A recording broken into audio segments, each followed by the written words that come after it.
皆さんこんにちは、みきこです。私のポッドキャストを聞いてくれてありがとうございます。このポッドキャストは日本語勉強中の方向けにお届けしています。日本の文化や私が日々の暮らしから感じていることや体験したことなどを日本語で話しています。スクリプトはホームページに無料で公開していますので、よかったらそちらも見てくださいね。はい。ということで、今日は日本で有名な都市伝説を3つ紹介したいと思います。先生、この都市伝説知っていますか？って学生に時々都市伝説について聞かれることがあるんです。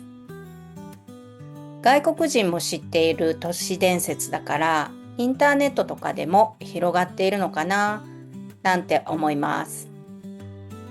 都市伝説とは本当かどうかわからない噂話のことです。誰が初めに言ったかわかりませんが、ずっと語り継がれている話です。そして都市伝説は怖い話が多いです。今はインターネットがあるので広がるのはわかりますが、インターネットがない時代からずっと語り継がれています。皆さんの国にも都市伝説がありますか？きっとどこの国にもあるんでしょうね。はい。ということで、まず一つ目ですが、一つ目はトイレの花子さんです。トイレの花子さんは日本の有名な学校の怖い話です。特に小学校の時に聞く話です。日本人で知らない人はいないんじゃないかなって思います。どんな話かというと、学校の校舎の3階のトイレで3番目の扉を3回ノックして、花子さんいらっしゃいますかと言うと、個室からかすかな声で、はいと返事が返ってきます。そしてその扉を開けると、赤いスカートのおかっぱ頭の女の子がいて、トイレに引きずり込まれるというお話です。私も小学生の時に試しましたよ。何も起こりませんでしたけどね。何も起こらないのは分かっているけど、放課後一人でトイレに行くのは怖かったし、後ろから3番目のトイレには入らなかったですね。はい、それから2つ目の話は、口裂け女です。これは学生に先生、口裂け女は本当にいますかって聞かれた話です。もちろんいませんと答えましたけどね。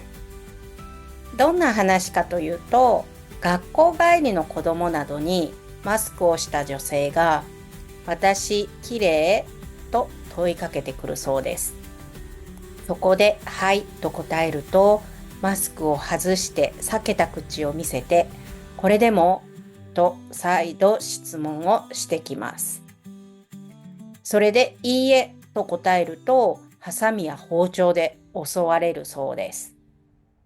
質問への返答次第で口裂け女の行動が変わるそうですよ。逃れるにはそれなりになど曖昧な答えが有効とされているそうです。逃げるための回答はいろんな説があるみたいですが、インターネットで調べていると、べっこう飴が好物だからそれを渡すと見逃してくれると書いてありました。本当かなって思いますよね。べっこう飴で逃げるかと突っ込みたくなりますが、べっこう飴とはタイマイと呼ばれる種類のウミガメの甲羅に似ているからべっこう飴と名付けられたそうです。べっこう飴は黄色っぽい色の飴で、自宅で水と砂糖でも作れるんですよ。はい、ということで3つ目の都市伝説はテケテケです。テケテケは下半身のない人間の姿をしています。足がないため歩くことはせず、肘をついて移動します。その移動が異様に速くて、移動中にテケテケという音がするため、この名前で呼ばれるようになったそうです。もし見つかると追いかけられてしまいます。そして追いつかれると同じように体を切られてしまうと言われています。テケテケはこのような話から生まれたそうですよ。ある冬の北海道で急いで学校に向かう途中の一人の女子高生が遮断機の降りている踏切を渡ろうとしました。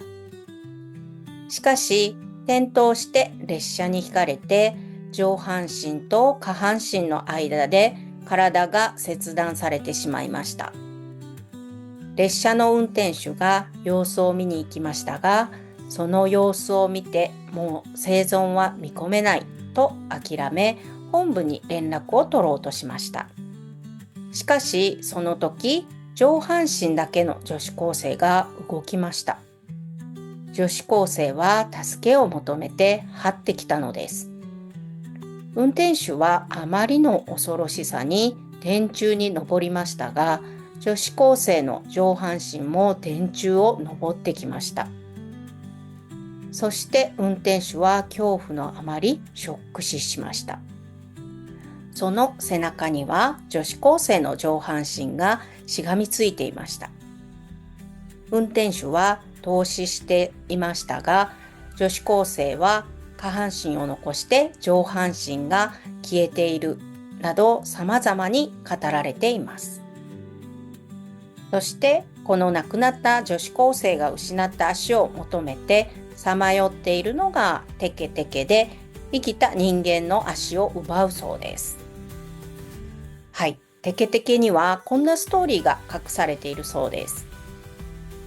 でも都市伝説は地域によっていろんな伝わり方をしているみたいなので、私が話している内容と若干異なる場合があるかもしれません。